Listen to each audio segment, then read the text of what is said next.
शौकत यूसुफजई साहब, बहुत शुक्रिया सर। इससे पहले कि मैं आपसे ये पूछूं कि आपकी टाइमिंग जो होती है एहतजाज की, वो ऐसी क्यों होती है कि जब भी कोई एक्टिविटी पाकिस्तान में हो रही हो तब आप लोगों को एहतजाज आता है? मैं ये पूछना चाहूँगा सर, आप सहाफ़ी भी चुके रहे हैं, आप सियासत से इतने अरसे से वाबस्ता हैं, मुझे पूरी दुनिया में कोई एक मिसाल ऐसी बता दें कि किसी शख्स के ऊपर केसेस चल रहे हों, वो जेल में हों और उसकी पार्टी या कोई भी अफराद निकले हों एहतजाज करने, उसको निकलवाने के लिए, और इसमें कामयाब भी हों, अदालतों ने कहा कि भाई इतने लोग आ गए हैं, ओके जी फाइन, आप जाएँ, आप आज़ाद हैं। कोई ऐसी मिसाल मुझे सर गिनवा दें, आप बता दें। बिस्मिल्लाहिर्रहमानिर्रहीम, बहुत शुक्रिया जी आपका। देखिए, बात ये नहीं है कि किसी को जबरदस्ती छुड़ाना या इस तरह नहीं है। सिर्फ इंसाफ, कानून, आइन, इसकी बालादस्ती होनी चाहिए मुल्क में। बदकिस्मती से वो आइन कानून कहीं नजर नहीं आ रहा। आप देखिए, जितना हम अगर एहतजाज भी कर रहे हैं, तो एक सियासी जमात का हक होता है वो किसी उस इशू के ऊपर अपना एक एहतजाज कराए। तो अगर छोड़ दिया जाता बगैर किसी रुकावट के और इस्लामाबाद में धरना दे दिया जाता तो क्या होता? हमने इससे पहले कोई धरने नहीं गए, हमने पहले 126 दिन का धरना दिया है। इस तरह बाकी पार्टी जो है वो हमारे दौर में धरने देती रही, हमने तो किसी को नहीं रोका। लेकिन क्या मुझे ये बताएं कि बाहर के जो डेलीगेशन आ रहे हैं उसका इससे क्या ताल्लुक है? उन्होंने जहाँ जाना होता है वो तो चले जाते हैं, लेकिन पूरा पाकिस्तान को बंद करना ठीक है? या सर बिल्कुल आप ठीक कह रहे हैं, धरना देना, एहतजाज करना बिल्कुल आपका हक है, लेकिन सर उसके लिए हाई कोर्ट का हुक्म मौजूद है, एक जगह मुख्तस कर दी गई है, वहां पे जाके आप एहतजाज करें, धरना दें। लेकिन आप बस होते हैं कि जिस जगह पे आप चाह रहे हैं वहीं पे आपने एहतजाज करना है, जिस वक्त आप चाह रहे हैं उसी वक्त करना है। ये गवर्नमेंट का काम होता है कि जब अपोजिशन कोई एहतजाज की कॉल देती है तो गवर्नमेंट उनको एंगेज करती है। गवर्नमेंट अपना लहजा थोड़ा सा नॉर्मल हालात में ले आती है। अब उनके सारे वज़रा नालायक हैं, उनको समझ ही नहीं है कि कैसे कंट्रोल किया जाता है। वो आके टीवी पे धमकियां शुरू हो जाती हैं, आप अटक पार करके दिखाएं, हम ये कर देंगे, वो कर देंगे, ये तैयार है, वो तैयार है। देखिए, पॉलिटिकल लोग जो है ना, सियासी लोग, वो इन चीजों से तो नहीं डरते, या तो फिर सियासत ना करें। लेकिन शौकत साहब, आपने कहा कि हुकूमत की तरफ से नरम रवैया नहीं होता, लेकिन वज़ीर दाखिला मोहसिन नकवी ने तो राब्ता किया था बैरिस्टर गौहर से, चेयरमैन पीटीआई से, उनसे बात की थी, उनसे दरखास्त भी की थी। नहीं, देखें क्या दरखास्त की थी, आपको पता है ना कि आप ना करें। तो वो गौर के क्या अख्तियार में था कि वो पोस्टपोन कर देता है, खत्म कर देता। तो खाली इमरान खान साहब ने दिए। तो देखिए, इमरान खान ने तो पहले भी मुज़ाकरात के लिए कमेटी बना दी थी, और लेकिन बदकिस्मती से आपके वज़रा जो है, इनके वज़रा जो है, उनको मैंने कंट्रोल करना चाहिए ना। तो दिन में 3-3 दफे क्यों करते हैं? कोई पंजाब के वज़रा आ जाते हैं, कोई वफाकी वज़रा शुरू हो जाता है। हर बंदा अपने वही 9 मई का वाक़यात को दोहरा के जो है ना दहशतगर्द करार दे दिया जाता है, पीटीआई को इंतशारी टोला करार दिया जाता है। तो क्या सर, लेकिन एक पॉलिटिकल प्रोसेस होता है शौकत साहब, मेरे से बेहतर आप समझते हैं। अगर आप देखें, पीपल्स पार्टी और नून लीग ने क्या कुछ नहीं कहा एक दूसरे को, लेकिन आज साथ बैठे हुए हैं ना। पॉलिटिकल एक प्रोसेस होता है, बातचीत होती है, लेकिन आप लोग तो कहते हैं बातचीत हमने करनी नहीं है। खान साहब ये कहते हैं कि मैं हुकूमत से, यानी पीपल्स पार्टी और नून लीग से, मैं किसी किस्म की बातचीत नहीं करूंगा, मुज़ाकरात नहीं करूंगा। नहीं, देखिए, खान साहब ने ये कहा था कि मुज़ाकरात जो है वो बाख्तियार लोगों के साथ होने चाहिए। फिर उन्होंने बाकायदा अपना एजेंडा दिया है कि इस इशू के ऊपर हम मुज़ाकरात कर सकते हैं। तो ये गवर्नमेंट के काम होता है। देखिए, हम भी हुकूमतों में रहे हैं, और कभी कभार असातिज़ा के होते हैं, कभी क्लास 4 के, कभी मुलाजिमीन के, इन सब के मुतालबात होते हैं। वो 21 और 22 मुतालबात का चार्टर होता है पूरा।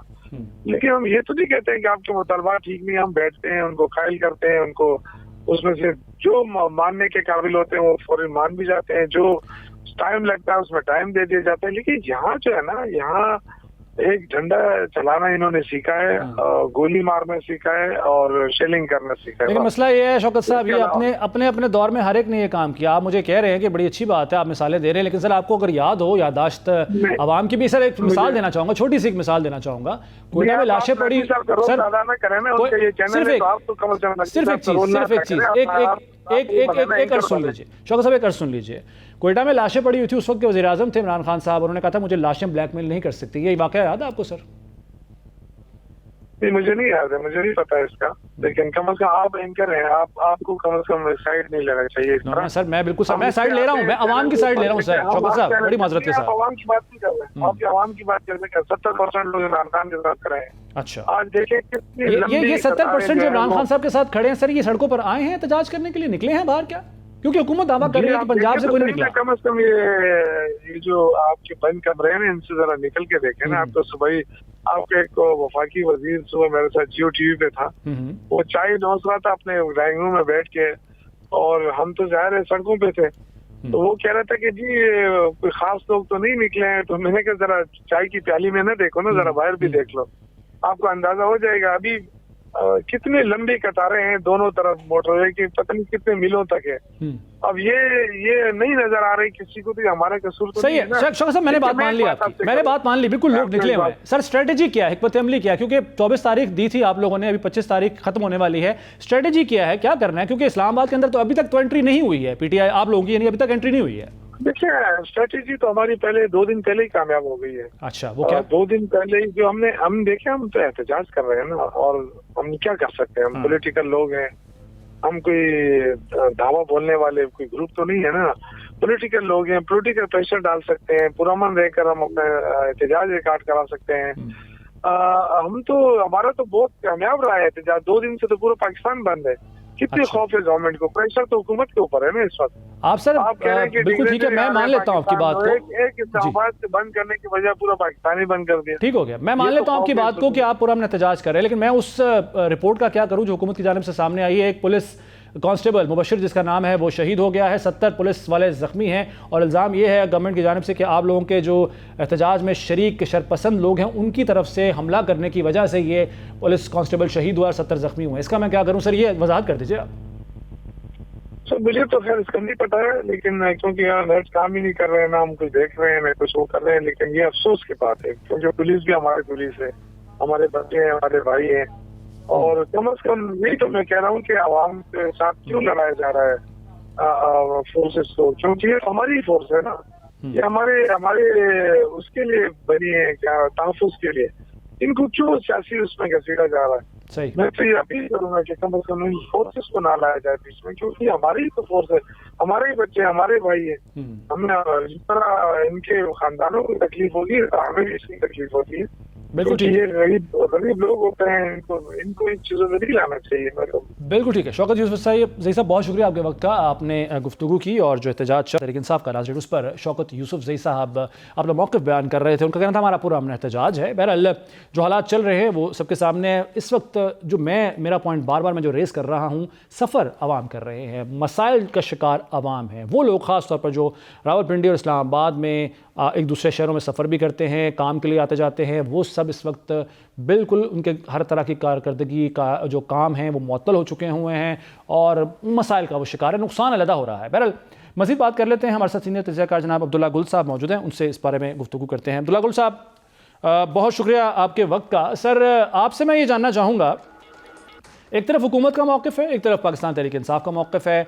जो आम बंदा है, जो आम लोग हैं, वो शायद उनको इंटरेस्ट भी ना हो इस चीज़ से कि कौन जेल में है, कौन नहीं है, केसेस लेजिट हैं या नहीं है या क्या चल रहा है, वो मुतासर हो रहा है, उसका कारोबार मुतासर हो रहा है, उसके बच्चों की तालीम मुतासर हो रही है, उसको खाने पीने के लाले पड़े हुए हैं। सर ये हो क्या रहा है और आपके ख्याल में सारे मसले का हल है क्या? आपने मेरे से सीधी बात पूछनी है तो इसका हल ये है कि इससे मिलती जुलती जो तहरीकें थी जो पाकिस्तान के अंदर जिनको कालादम करार दे दिया गया और इन्हीं वजूहात की बुनियाद के ऊपर, तो फिर आप देख लें कि कालादम की तो बात पहले भी हुई, लेकिन फिर हुकूमत वक्त जो है उसको अमली जामा पहनाने में अभी तक नाकाम रही है। 26वीं आईनी तरमीम तो रातों रात हो सकती है, लेकिन फिर ये भी तो मामलात है ना।